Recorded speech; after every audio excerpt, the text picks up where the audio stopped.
Hi guys! Welcome back to my channel. So kahapon nga ay medyo masama ang pakiramdam ni Fiang. Parang sumakit daw ang dibdib ni Fiang. Nasa table nga sila ng dining. Sinabi nga ni Kulit sa kanya na kung hindi niya na kaya, pumunta na siya kay Big Brother sa confession room at sabihin ang kanyang nararamdaman. Ito naman si GM, kahit nang kuhugas ng pinggan ay talagang alerto ang kanyang mga mata sa kay Fiang na sa dining table. Makikita natin talaga yung pag-alala ni GM kay Fiang.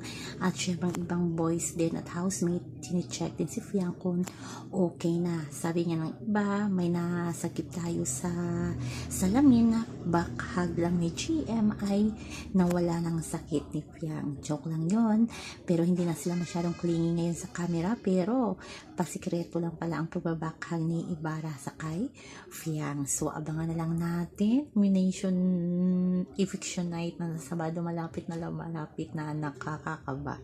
So yun lamang po guys ang ating update sa ngayon. Hanggang sa muli. Bye bye BBS Fiang. Huwag kalimutan.